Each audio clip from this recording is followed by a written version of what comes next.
Hey guys, welcome to Hardcore. I'm Chill, that's Miko. Hi, everyone. And today we are asking the almost maybe second most important question, maybe first most important question.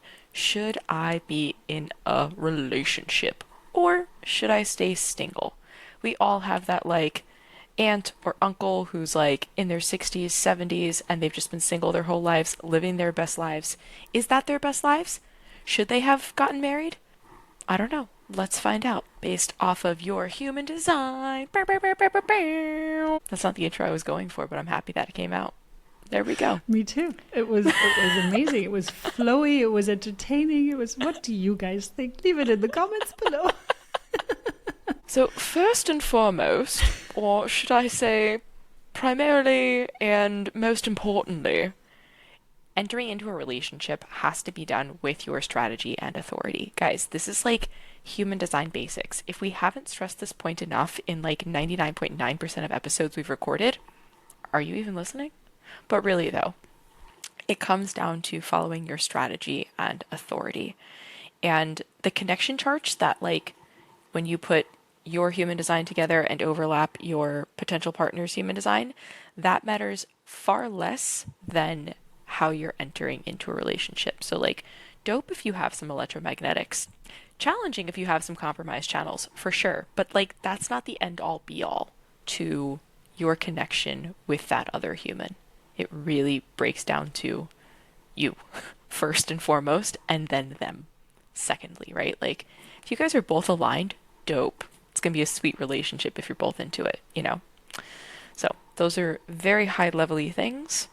Miko, what else should someone be looking at, whether it's their chart, themselves? Take us deeper into this. So, I personally am of the opinion that spending time with yourself is really, really useful before stepping into a relationship. But that is not something that you need to absolutely do if you have a partner that will understand how to give you space, how to give you support, and how to give you understanding if you want to take the self-development journey or self-discovery journey during your relationship. So I feel like if you have a relationship that is able to create this space for you while you're doing that, that's great. However, if you don't, it is really super helpful when you have this time, the single lifestyle for yourself for a certain amount of time. And that doesn't mean that you go sleeping around with everyone at every turn, but it is more about going inwards. So this is what it's all about. Going inwards, figuring out who you are, whether you're in a relationship or whether you're single.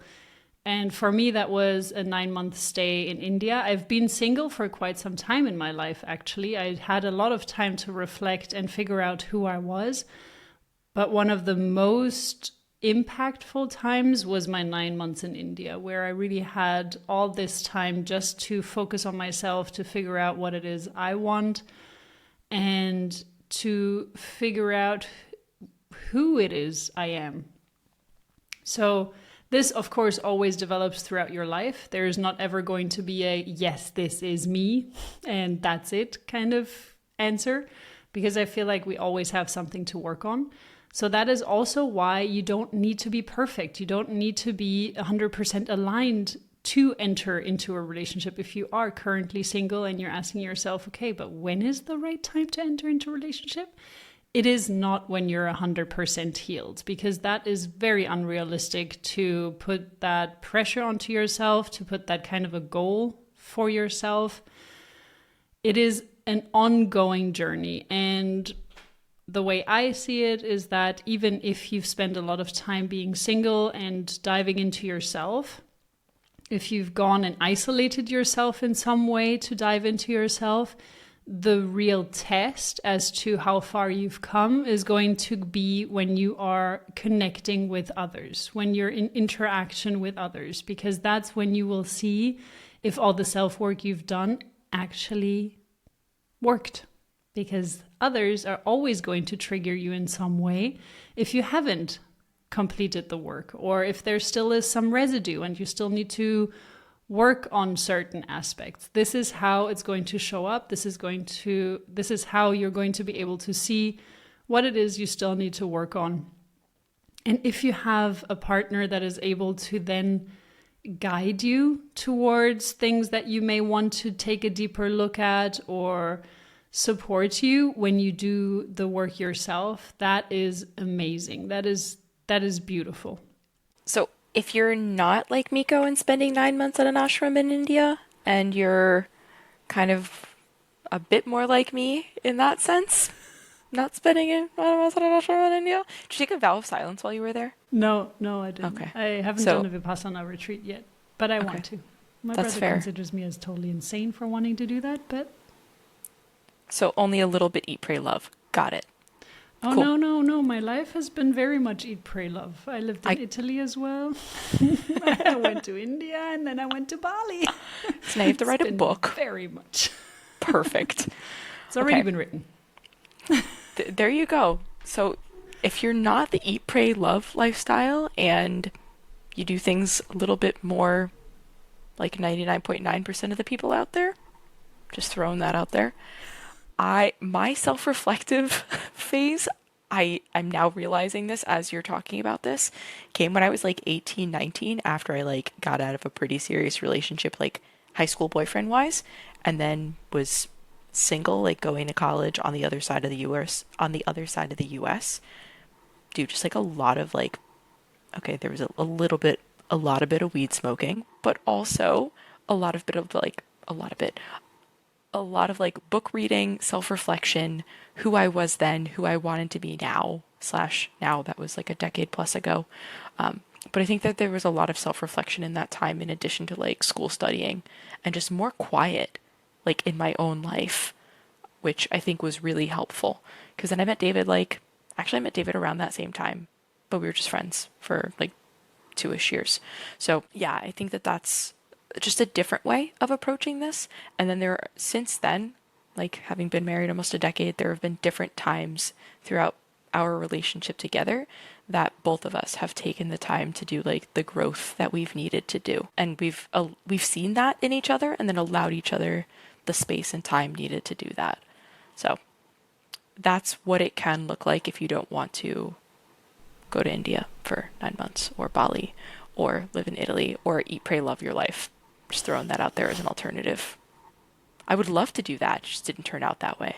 Thank you for sharing the relationship perspective in a healthy relationship where you guys actually give each other the space. That is beautiful. So that's exactly what I meant, where you don't have to do this as a single. You can also, if you have the right partner, do it within a relationship. However, what you cannot do in every relationship, but would be recommended, and this is also something that you guys navigate really well, is the sleeping in your own aura element. Because for everyone that's not watching, please go to YouTube or watch it on Spotify. You can also watch it there.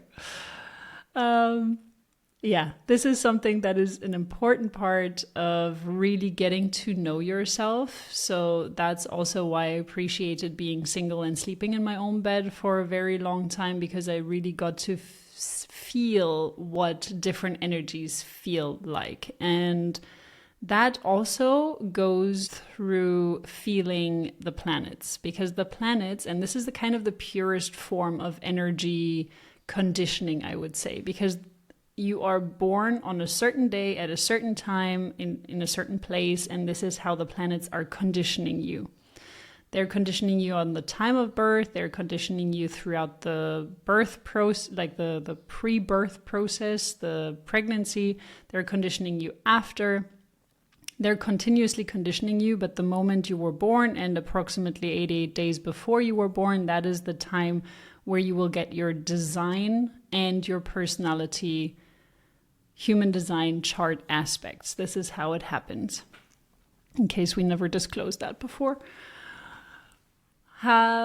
Additionally to that, you also get conditioned every single day by the planets. So sleeping in your own aura, you will get to feel these transitions, the planetary transits, and you will get to feel how you feel differently whenever a planet transits into another gate, or starts to define another center. We both feel it a lot when the emotional solar plexus gets defined.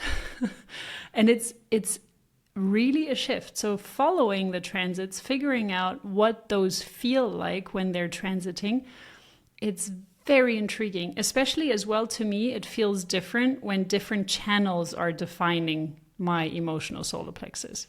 So there are some where I feel super emotional, also when they're connecting my hanging gates.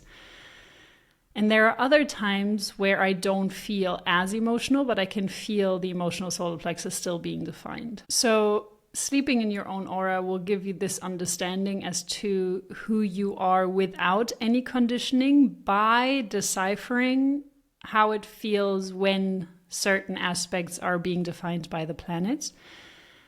And when you are with other people, you are also being conditioned, but it is not as pure of a conditioning as when you're going by what the planets feel like, because every single one of us is already conditioned by our social surrounding, by our upbringing, by everything that has happened to us in our life. We have been conditioned by it, and there's always a choice that we can make, whether we want to live in our shadow or whether we want to move towards our potential and live out our potential. We can take this decision every single moment of our lives.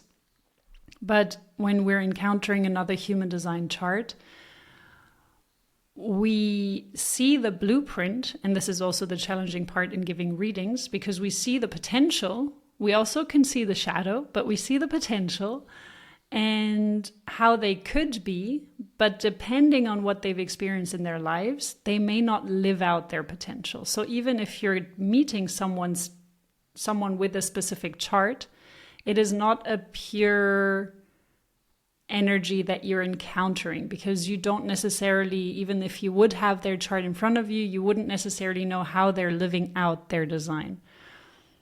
Did that make sense to you? Would you like to add anything to sleeping in your own aura and why that is so important to do?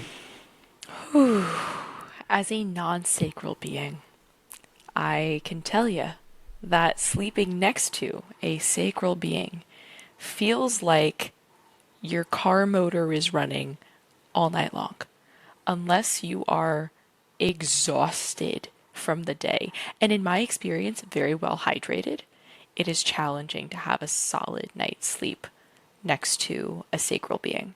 However, non-sacral being to non-sacral being, bruh, game changer. You sleep like a baby. At least I've heard. I've never had that experience. Long story long, if you can be in your own space, in your own aura, while you're recharging from your day, game changer for you. And that doesn't mean you have to go 1950s style beds on TV shows, but it might be beneficial if you do. There are sometimes though where David and I will just take a break, and I'll be like, babe, I just really need some good sleep. Can you just go sleep in the other room? And he's down for it most of the time when I ask. So I think, again, this comes down to the relationship that you have with your partner, the communication style that you have with your partner, and just kind of being open, expressive of your needs. So it really does change the game, though. I sleep so much better without him. Love you, babes. I've heard this from clients too. Non-sacral clients, that they're like, yeah, that actually changes so much. I feel rested in the morning. That's what they're saying. I personally, I don't know. I'm going to have to test it out. But for now, I feel super good next to my manifesting generator partner. So honeymoon vibes. Honeymoon phase vibes, bro. But I've never slept this good ever next to someone. Never. Yeah. Even as maybe kids, he just has maybe he just has a day full of activities that he straight up runs his motor out, and that's what you're experiencing. And he's very aligned. Yeah, that helps. And not a snorer. Oh my God. Yeah. Yes. So, yeah. Those are kind of the general advice when it comes to should you be single or should you be in a relationship? And always follow, as we said already, your strategy along with your inner authority. And if you don't know what that means, then go check out episode 3 and 4 of this podcast because we explain all of that there. And that is just truly the most important thing to entering into a relationship and to have a successful relationship. So regardless of your connection chart, what that looks like, the challenges you may be facing, if you're not entering correctly, that's going to be a bigger challenge than if you're entering into it correctly. Also, understanding your human design chart, where you're being defined or where you are defining others. So that means, where are your centers defined, and or where are you defining other people, is also going to be very helpful in whether or not you should or shouldn't be in this relationship. If you, for example, had extreme emotional challenges and or trauma in your childhood, being with someone that is emotionally defined, if you are undefined emotionally, can cause a lot of challenges. It also always depends on how your emotional solar plexus is being defined by this other person. But that can be quite a challenge if this is what happens.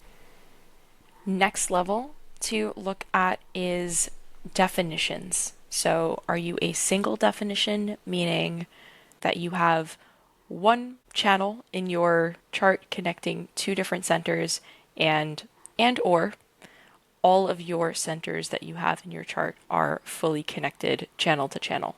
So for example, in my chart, I only have one channel connecting my throat to my ego center, making me a single definition.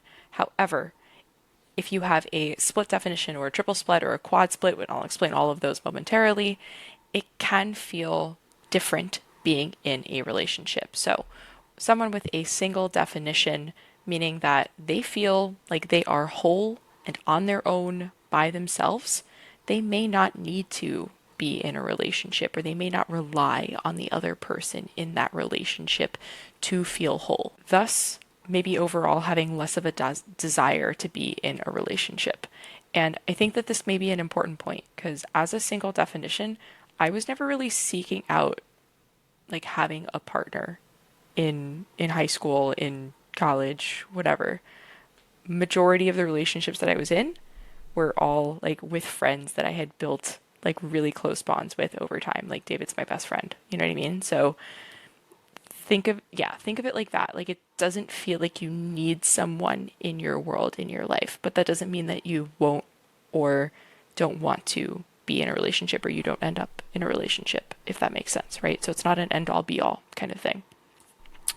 Split definitions, meaning that your chart, like two centers are connected somewhere in your chart, and then another 2 to plus centers are connected somewhere else in your chart, and there are no channels connecting them together.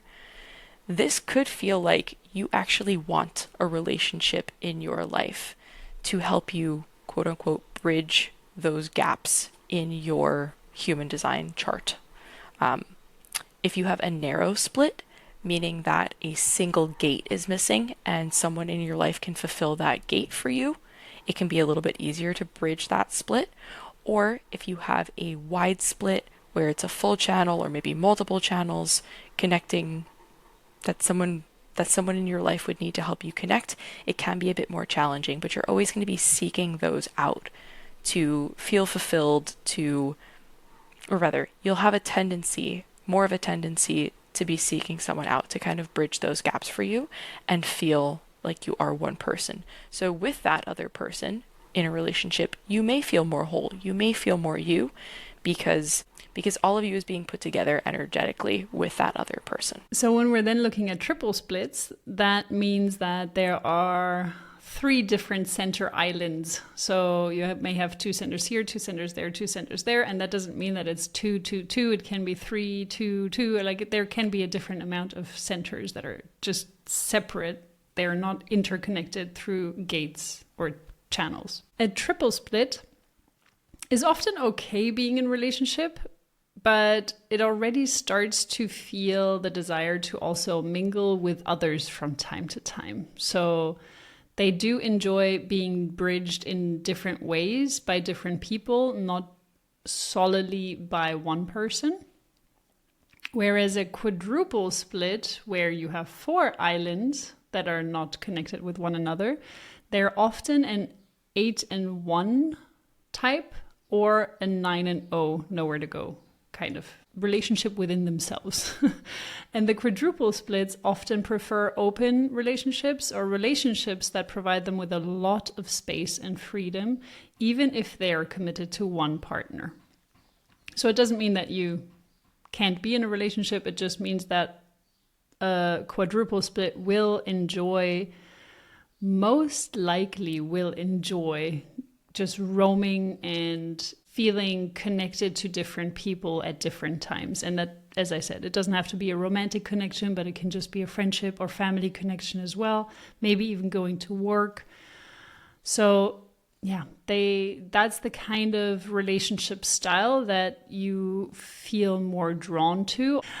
Of course, we also talked about this in episode 65, where we talk about the sexual dynamics. So do check that one out if you haven't listened to that one yet, as this will explain as well how you connect with people on a sexual level to get more insights in romantic relationships. So if you are a 9 and 0, nowhere to go within yourself. So that means that all 9 centers are defined and are either a single or a quadruple split definition. You are most likely okay with being single. So there's not going to be this strong drive and desire.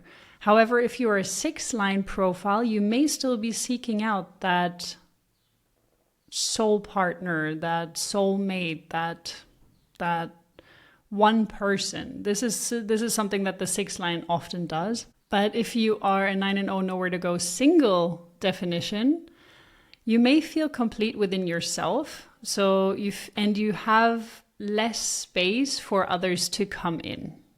So as a quadruple split 9 and 0, nowhere to go, you may feel locked in, on the other hand, when you are in a monogamous relationship or when you are in a relationship that just doesn't give you the freedom to attend social gatherings. So some other insights before we wrap up. Seeking love internally versus externally. I feel like a lot of times we have been taught to seek love and recognition from external sources. And again, that's a bit of conditioning. That's a bit of like cultural expectations, especially from like Disney movies. Like you have to find your prince. Blech. Sorry for people who actually enjoy that. I love a good rom-com, but like Disney princesses, girl, do your own thing. Mulan is a Disney princess. And Pocahontas, those are some boo-boo kittens I can get behind. So there favorite. We go. Badasses. But yeah, I feel like rom-coms do the same, right? Like, oh, he's out there, that one person. Don't get me wrong, I love a good rom-com.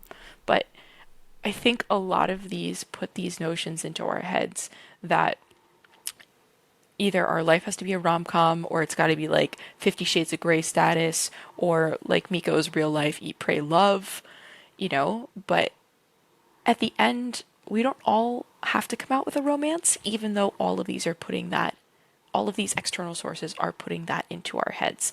We can still be complete and fulfilled single, right? Like if that's your decision, if that's your choice, if that's your life path. The reality of it is that we can find all of that love in ourselves, right? If we're really doing the self-work and the in-depth reflection that it takes to kind of get there. So it's a long journey. It may be a challenging journey. You may cry, you may laugh, but it's really going to be worth it to do that cry. You will cry. But you will cry. You may eat several bags of Hershey's Hugs and a lot of Chinese food. Who knows? Watch a lot of rom-com movies. Yes! I actually never really got into rom-coms very much, but when I was I think it was around that same time, Friends with Benefits came out with Mila Kunis and Justin Timberlake. And then there was also another movie with like Ashton Kutcher and Natalie Portman. That one I don't remember, but the premises were very, very similar. And I just think it's super cute because Ashton Kutcher and Mila Kunis got married. And they had very similar like Friends with Benefits style movies. Super cute. Anyway, if you have, again, more final thoughts.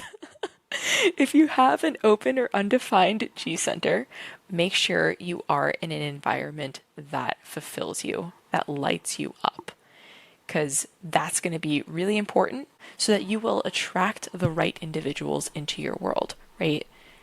And that can be the physical environment, that can be surrounding yourself with people who make you feel really good, a combination of all of it. Maybe you're a beachy, maybe you're a mountainy person, any and all of those things. Maybe your apartment is your home cave.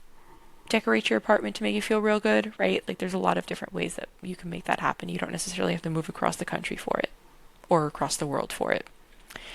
And last but not least, take time and space to bring balance into your person, your inner sanctuary as a human. Do the self-work, do the crying, do the laughing, do the eating Chinese food, whatever you need. And that will help you attract the right people into your world who are meant to be there, right? Like, because you can attract some shitty, disgusting people into your world too. But if you're doing the self-work, you're putting out there your highest self, you're going to attract the people who deserve to be in your world. And that higher frequency that you're putting out will be the higher frequency of the people that you attract. And a final quote by Miko. I don't know if this is actually your quote or you've taken this from somewhere, and I love it. When the student is ready, the master appears. And the same goes for the right partner. I feel like that's the kind of quote where you have a fly on your hand, and they're like, when you can take this fly off of my hand, then you will be ready. Like that's how I feel like the level of intensity that quote just exuded into the world. It's a very, very famous old quote, but I don't know who said it first. But the way that you just described it reminded me of the Ninja Turtles. Well, yeah, that concludes our episode for today.